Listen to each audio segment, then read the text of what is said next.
I want to talk to you about critical options. And looking at that, and looking at some of the definitions of options: decision, self-determination, choice, preference, desire. I want to share something with you that's relative to critical options, because we all have them in our lives. And I want to ask you a question. What is the focus of your life? What is the focus of your life? In life, you have a critical option. You can take a stand in your life, or you can follow the crowd. See, people who follow the crowd, their lives are not focused. They're not immersed in anything.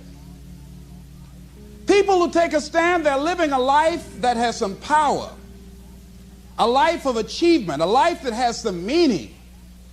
People that are taking a stand in life, they are consciously involved in a process to design a life of substance. People who are following the crowd, these are people that they're just doing what everybody else is doing. So that's a crowded road over there. They're following the followers. I want to talk to you about taking a stand with your life. And what are some of the things we can do that will enable us to give our lives up in a way that has some purpose and meaning, that can be real for us, that can give us a sense of fulfillment, of joy and happiness and peace of mind. See, most people are bored with life. Most people feel that life isn't worth the hassle, that life is just wearing me out. It's boring, it's monotonous. I have nothing to look forward to. Here we go again, another Monday morning. TGIF Day, thank God it's Friday. Here we go again, oh boy.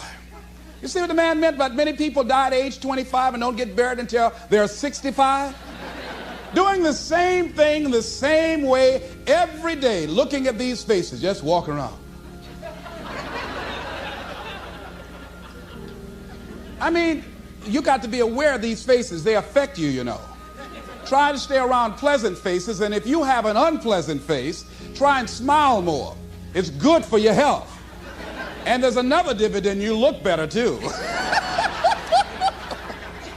So, looking for a way in which we can begin to give our lives some special power.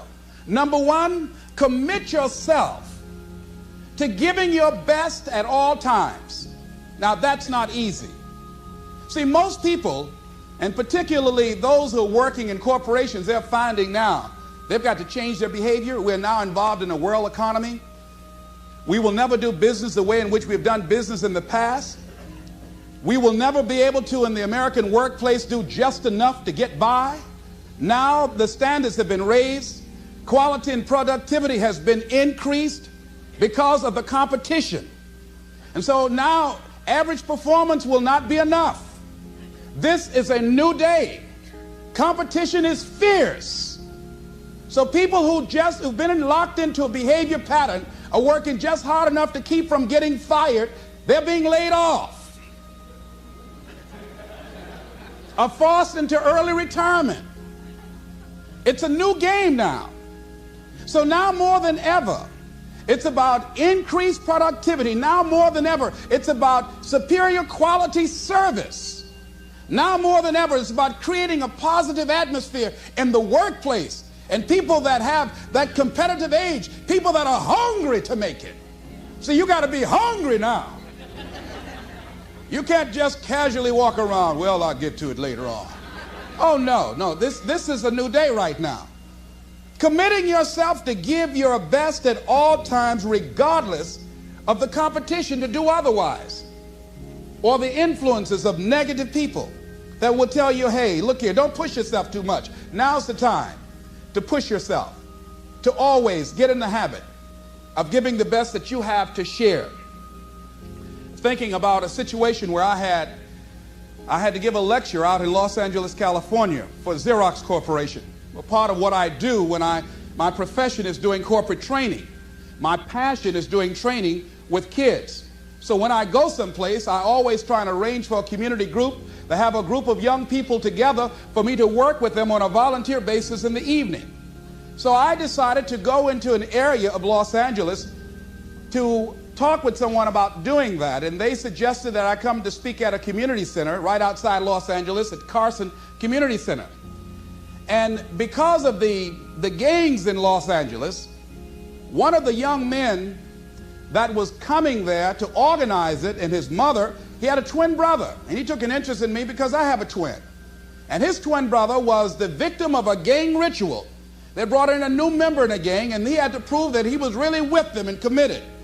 And his job was just to select anybody at random and kill them. And he did that as this young guy was coming out of a store. So they told me, Mr. Brown, would you come over and talk to the teenagers here? There's a lot of depression and despair and hopelessness and people feeling powerless about the gangs. And bring with you some handouts and materials so you can do a workshop. And parents will be involved too. Would you be willing to do that?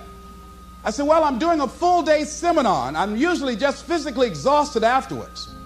How many people you say you're going to have? We guarantee at least 400 to 500 people there. I said, okay, I will come there and work with them and take them through this intensive. It's called Project Respect, how to create a shift in the community, how to get young people engaged in a process of creating positive peer pressure rather than buying into the negative peer pressure. Instruments and techniques of how we can provide ongoing coaching for young people to begin to change how they see themselves and their values and how to resist negative peer pressure. So I came there after working in a seminar, totally exhausted, in that Los Angeles traffic. It took over an hour to get there. Got there, they only had 7 people. I had an attitude.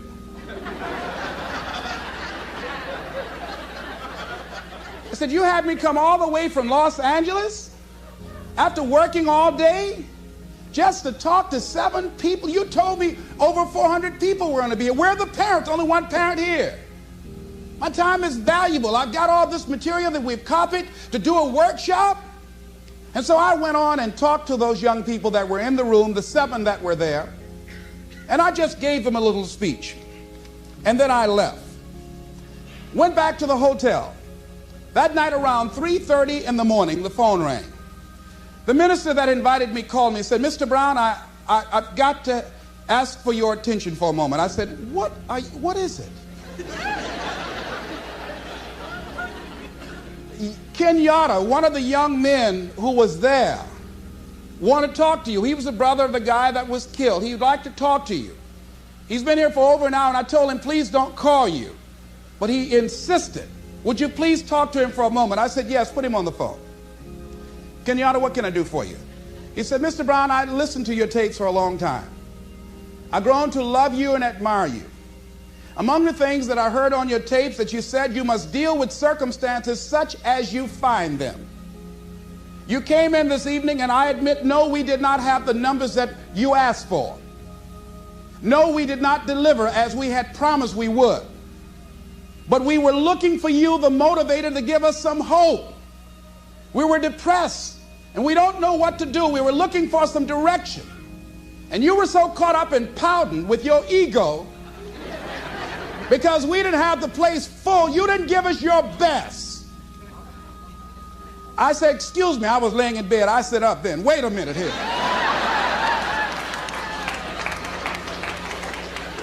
Now, see, part of what won't let us grow in life is, number one, we identify when we get feedback. We start taking it personal. Number two, we start to justify. So I became defensive, and I said, wait a minute. I worked all day. I didn't charge y'all a quarter for this. I went carpet material. I came over there. I was there to give a training for the people, and all y'all had to do was bring people there. If you don't do it for me, for the next speaker that you have, at least provide an audience for him to work with. He said, are you through, sir? I said, yes. Mr. Brown, you said you must deal with circumstances such as you find them.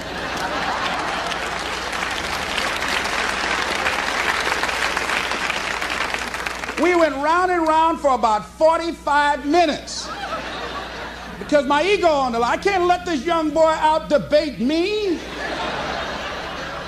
He was not intimidated.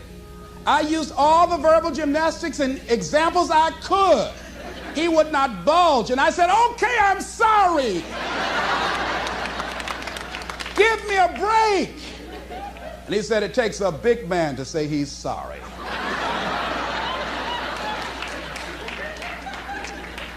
That night, after I finished that young man, I prayed. I stayed on the floor by the bed. I said, Lord, if you ever give me a chance to speak again, I don't care if it's one person in the audience, I'm going to wear that one out. I learned my lesson.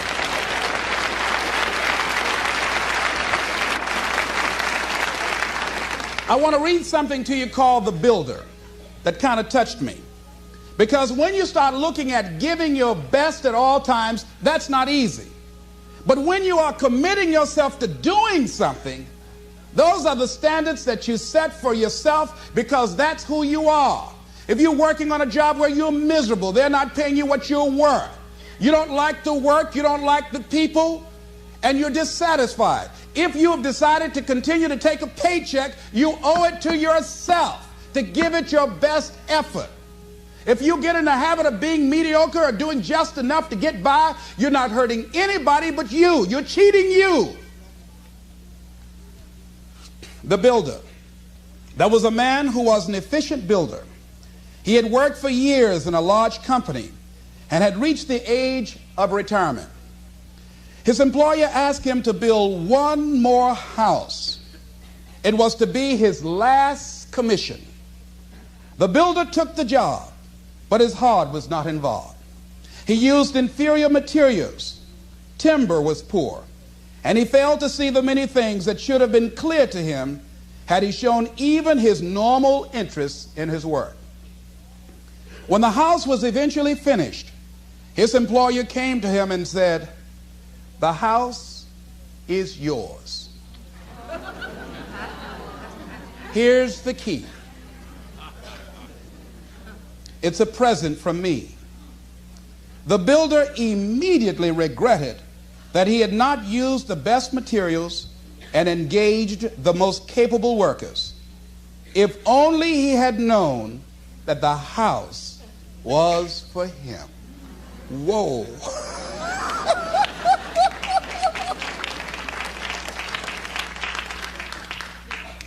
If he had made a commitment with his life, with his craft, that I'm going to give my best at all times, even if this is my last job, I'm going to give it my best shot because that expresses who I am, he would have been more appreciative of that gift. Would you imagine that?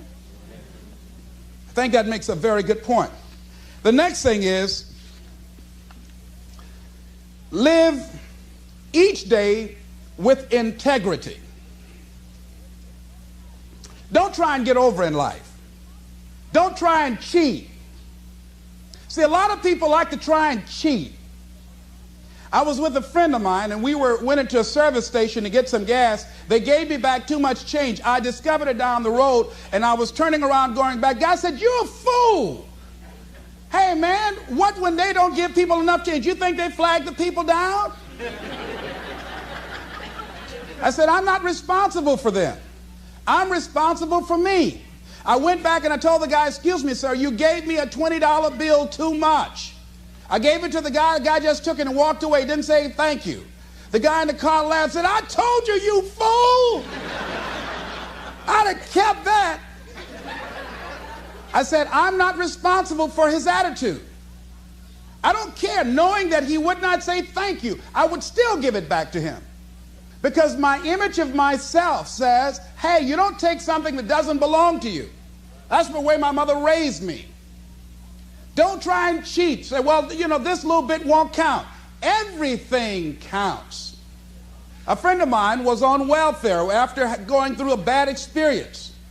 Someone, I think she and her husband became ill. They couldn't work for a while, and they went on welfare. After they both became physically well, he said, look here. We don't ever have to go back to work. We're making more money on welfare than we made when we were working, with all the Medicaid benefits and all of the food stamps and everything. She said, no. She said, we are not going to accept the checks anymore. He said, I'm not going to work. Now, you can go to work if you want to. She went down to the welfare department and said, don't send any more checks to my house. Lady said, excuse me? She said, now I've been working here 25 years. No one has ever come in here and said, don't send any more checks here. Are you sure you're all right? Yes, I am. And she went home and told her husband, don't look for any more checks because I told them to cut the check off. Now we've got to find something to do. And they started a paper route and got over 1,500 customers and were making money hand over fist in a spirit of dignity and achievement, not ripping anybody off. That was a critical choice. She could have very easily said, well, everybody else is doing it, why don't I do it? But she decided not to follow the crowd. I like what Whitaker said, what you think about me is none of my spiritual business.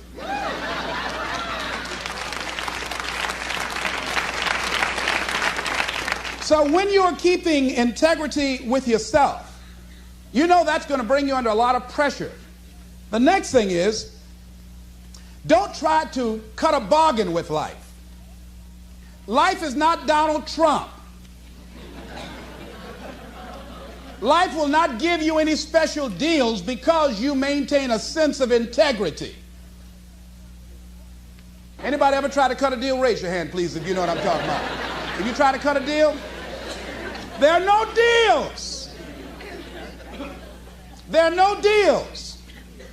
You've got to do what you do because, not with any ulterior motives, that you're going to get some special benefit or some special treatment in the universe. No. Doesn't mean that somebody might not steal your car while you're trying to do some good for somebody. No, there won't be any special light around your car. They will take your car too. All the good people. You're going to go too. You've got to do what you do because that expresses who you are and for no other reason. They might not have a banquet to recognize you or give you a special little plaque and dedicate a day in your name. No. Do what you do because that's you. The next thing is dedicate your life to something.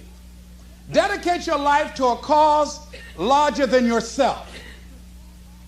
See, if you dedicate your life to a cause larger than yourself, you're not following in the crowd. See, if your life is not dedicated to something of value, and I like what Howard Thurman said, who was one of the mentors to Dr. Benjamin Mays, who was a mentor to Dr. Martin Luther King, he said, the quality of life is often determined by that to which the individual is dedicated. If the dedication of the life is vague and diffuse, the quality is apt to be poor and weak. There is much to be said for the intensity of life. See, most people are not intense about living. Most people are very casual about life. They haven't found anything to become intense about. So when you dedicate your life, you don't care anything about the odds. Somebody say when the dream is big enough, the odds don't matter.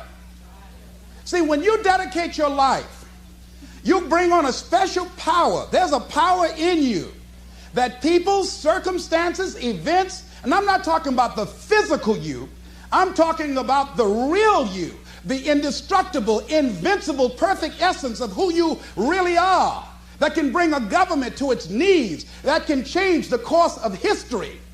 When you dedicate your life like a Nelson Mandela, who has decided to sacrifice his freedom, all he has to do is say whatever the government wants him to say, and they'll let him go free. And he can go to a foreign nation and say, I just said that because I've been in prison for over 20 years. And nobody would say, well, Nelson, you sold out. No one would say that. They would say, wait a minute. Nelson, you gave over 20 years of your life. What more can we ask of you? It's okay. But because of his integrity with himself, and he's dedicated his life to break the back of apartheid and free his people. There was Benjamin Disraeli. He says, nothing can resist the will of a people that will stake even their existence on the extent of their purpose for good. That when you dedicate your life to something, you bring on some powers in the universe that works through you to bring about changes that you would never ever know unless you have dedicated yourself.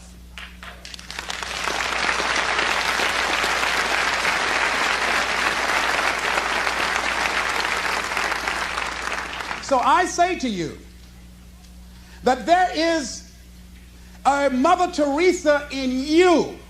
There's some work for you to do. I say to you that there is a Nelson Mandela in you. That kind of commitment, that kind of spirit, that kind of personal power, that kind of vision of allowing yourself to be used by life is in you. That all of us came here to do something, to make a difference. And in a historical context, the world will never be the same again because you came this way. Anytime somebody asks me how I'm doing, I say I'm doing better than good and better than most, and sometimes even better than that. Let me tell you where I got that from. When I was involved in broadcasting, I used to have the first hour of my show as a disc jockey in Columbus, Ohio. I used to give an inspirational program. And there was a lady that used to call me by the name of Audrey Pelmore. Audrey worked at University Hospital. Audrey was an enthusiastic personality that everybody liked her. I mean, she had a radiant smile, and she was just one of those people. You ever meet one of those people that everybody just liked them? She was one of those kind of folks. Audrey became stricken with muscular sclerosis at a very young age. And after a while, she became confined to a wheelchair. She had children. And because of her physical deterioration, she could no longer take care of her children, and she had to be confined to a nursing home, Alum Creek Nursing Home on Nelson Avenue in Columbus, Ohio. Audrey used to have the nurses at the hospital call the radio station and put the phone to her ear. And she would ask for a certain request, and I would ask her to say a few words to the listening audience. One day, while I was doing my program, I got a call from one of my regular callers, a young lady by the name of Shirley. Shirley, on this particular day, there was a sound in her voice, and I detected that something was wrong. And she said to me, "It's nice talking to you, Les. I'll be seeing you." And I said, wait, hold a minute, Shirley. There's something wrong. She says, "There's nothing wrong." I said, "There is, Shirley. I know you. Come on, Shirley, what's wrong?" Well, Shirley had been diagnosed as having cancer of the breast. And they told her that she had a 60-40 chance of not surviving. During the time that she had had her medical examination, her husband had become distant. Through the pressure of losing her husband and the illness, she just felt, hey, I'm not the kind of person that can handle suffering, and I'd rather just end it quickly. She was at a critical point in her life, and this is the option that she decided to take. I did everything I could to discourage her, to give her a reason to want to go on living. I was trying to find something that she can hold on to that would give her a sense of hope, some thread. And I use scripture and everything. And one of my fallback positions, Lord, grant me the serenity to accept the things that I cannot change, the courage to change the things that I can, and the wisdom to know the difference. And she didn't budge. That did not work. And I was out of my arsenal of what can I do to hold on to her, to get her to change her mind, to create a shift in her thinking. And the thought came to me. I said, "Shirley, could you wait until tomorrow?" She waited for a long time before she answered. She said, "Why tomorrow?" I said, "Because if you wait until tomorrow, I'd like to take you by to see Audrey Pelmore. You remember Audrey that I talk about all the time on the air?" She said, "Yes, I like her. I would like to meet her."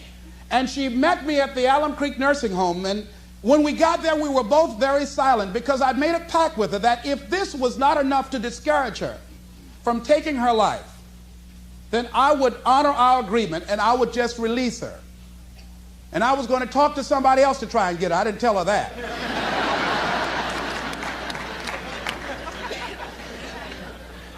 As we walked down the hall, I did not know exactly what to expect. I had not seen Audrey for some time. When we walked in the room, there Audrey was, all twisted and physically deformed. She had no voluntary use of her arms. She couldn't even fan a fly out of her face. She couldn't get up and move around. And we had to get close to her because her vision was blurred and she can't speak very loudly. And her hearing was somewhat impaired. And as we drew closer to her, I said, Audrey, this is Les. And I have a friend with me named Shirley. How you doing, Audrey? And with what strength she had, she said, better than good and better than most. And Shirley, I know as the tears began to form in her eyes, I know she had to be thinking that here this woman is. She's been on her back, a prisoner in her body for 17 years. She can't turn herself. She can't get up and go to the restroom. She said to me, Les, I'd love to be able to get up and walk out of here with you. I'd love to be able to take care of my children, to be a mother to them, to see them graduate from high school. She said, Les, I can't do that. And I'm doing better than good and better than most. Shirley had to be saying within herself, what right do I have to feel sorry for myself? What right do I have to cry out, why me? And she decided and left there with a commitment that she wanted to live with whatever time that she had left, that she had no right to cut the time off. She had no right to do that. And she left there with a new determination, a new spirit about her. And that's something about what we have, that you have. There sometimes your options are frozen. See, Audrey can't walk out of a hospital. She did not have the capacity to take care of her children, but she had a freedom of spirit. And that's what we have, wherever we are, with whatever hand that life has dealt us. We have the freedom of spirit. We can go through life whining and weeping, or we can have the kind of spirit that people will say, hey, there's a blessing to be around that person. The staff at the hospital used to go in her room to be encouraged and inspired by her because she didn't feel sorry for herself. And she didn't go through life blaming everybody. I'm reminded of a young guy who was on a bus, a little young fellow, and some kids were picking at him, some bigger guys, and they kept on thumping him on the head and hiding their hands. And so he got tired of them doing that, and he stood up so he would not be around them, out of their reach. And they took him and said, sit down. They set him down. And he stood back up and said, I don't want to sit down. They said, sit down. Didn't we tell you? And they pushed him back down. I don't want to sit down. They said, sit down. And they held him down. And he looked at him. He said, you might hold me down, but I'm standing up inside myself.